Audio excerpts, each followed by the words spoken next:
Hey, welcome back. Thank you for clicking on this video. It's not as interesting and it's not as juicy, but I think it's as important. So let me just click here and do the part. Setting up your work environment. You go to options, you click customize, and then you can do a bunch of other things. The first and most important thing I'm going to touch on is keyboard shortcuts. At this point, most of the people who are using SolidWorks played computer games at some point. And if you played StarCraft or I don't know, Warcraft, any other RTS, also some FPS, you use the keyboard and use the keyboard for shortcuts like build a farm, build a pylon. You must construct additional pylons, whatever. When you are saving, you press Ctrl S. I hope you don't go all the way there. And here you have a list of all the commands you have. In SolidWorks, it is relatively simple. In like Solid Edge, you have to define for each type of file. So you have to define for your part, you have to define for your assembly, drawing, sheet metal. Each different like environment is a different set of shortcuts. So what I do, how I started doing this is I started defining the most frequently used commands that I have. So for example, a dimension, the smart dimension, I use it a lot. So do you. I put it on D for dimension, super easy, right? Right. And then I was like, okay, I use lines a lot. So let's put line on A, put it there. Now A gives me a line and X gives me a center line. And you can also use I have extrude on Alt Q and extrude cut on Alt W because I use them a lot. And then you also have like you can look for rectangle, and I usually use center rectangle. I put it on R, super easy. A circle on C because of course this is how it works. But it will depend on how you work and what you do and what tools you use the most. And this is just a way for how to get to it and how to set it up. And I don't expect anyone to come up with all the shortcuts on the spot and just go like, okay, I'm gonna do all of them at once and I'm gonna know all of them immediately. Like, no, you can build it up. It's okay. It's cool. As long as you slowly move into using the keyboard, it will be cool. Another useful shortcut is mate. Let's see. There you go. I put it on Alt Y and Alt Z because I sometimes change keyboards from English to German, as you may have seen in one of my videos. So I just put it there so that it's easier for me. And also Alt Z does something weird with the Radeon. So anyway, for me it's Alt Y. You can do whatever. When you're doing an assembly with a lot of parts, it's easy to just have a button for mate because you keep moving, you keep changing things, you keep jumping around. Another super cool shortcut that I have is measure. I use M because when you start designing things, you use measure a lot because you need to compare two different parts. You need to see how far two holes are. You need to see how much clearance you have and so on. So super useful.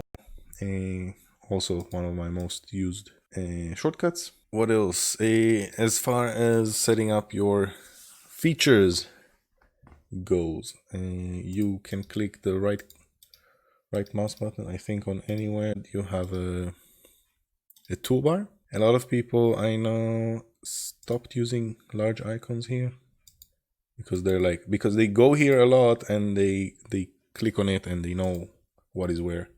I like this view. Maybe it's stupid, maybe it's not, I don't know. Anyway, when you're using your keyboard, you don't really need this, but sometimes you will need things and you might not know exactly where they are, so you can go here. Like a selection filter is sometimes useful because you want to select edges for a simulation, or you want to select edges for, I don't know, you want to select faces, and sometimes it's hairy, and this might help you with doing that. Each one of these, like you have a part, drawing, and assembly. In the drawing, your you have a different environment. The shortcuts are the same. Like I can still use D to get a dimension, and I can still use A to make a line. I can still use X to make a center line. But these here are different. Like I think this is the default with blocks. I usually add sketch. Where's sketch? Sketch on the right. And whatever you're doing depends on your usage, but you can use whatever you need for the drawing. Same goes for an assembly file.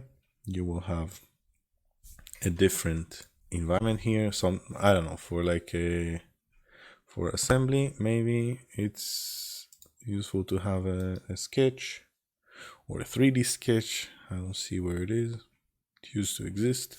I don't know, reference geometry could be very useful for assembly. You can put it there. You can throw it under, no, over.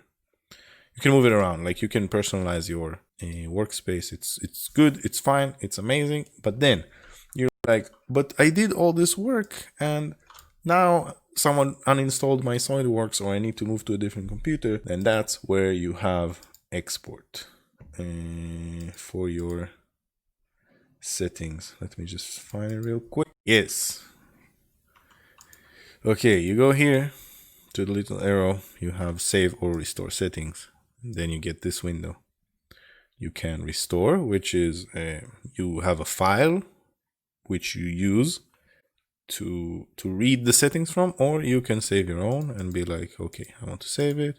You go next, you tell it where and what to save, and then it creates a file that you can later use to load in a different system. So you don't have to do this every time. And if you put this file on your cloud or whatever, email, cloud, storage, disk on key, whatever it is, you can just go to, I don't know, if you're freelancing, for example, you go to a different computer and you can use it, and then you will be where you are used to being. And now in an assembly, for example, I don't need blocks. In assembly, I need assembly features, for example. In assembly, I need, what do I usually use? Configuration might be useful, like here. When you have a family, an assembly family or assembly configurations, and dimensions relations can also be useful. Whatever you like, you can explore, you can try and see if it helps you, or if you find a command that you need a lot and you want to have it in front of your eyes, that's cool. If you have a command that you want to do or to use and you don't know where it is or how it works or where to find it, you go here. You can search either online or the help or commands. This is, for me, it's always in commands. And then I go like a draw. I don't know, insert block. I once needed, I was looking for the heat generation for the simulation, so I searched for this. I don't know, sheet metal. Let's see, you have this, so I don't know, cut. So there's you and when you find the thing that you want to do, like let's say rectangle, you click here the little eye and it will show you where it is on the screen. Super cool, super useful, because then at some point it's supposed to also show you a little arrow that you cannot see here. I can see it and you can. Amazing. Yeah, so this is how you find features. Like combine is not in an assembly, it's in a part. Combine is something I used a few times, and I have no idea where it sits, so I just added it to my workspace. It's somewhere here. Whatever, you get it. I think that's all. I hope this was helpful, and I hope this will make your work more efficient. Consider liking and subscribing and checking out my other videos. Eventually they will maybe be interesting and funny and something. Yes. Have a good one. See you in some other video.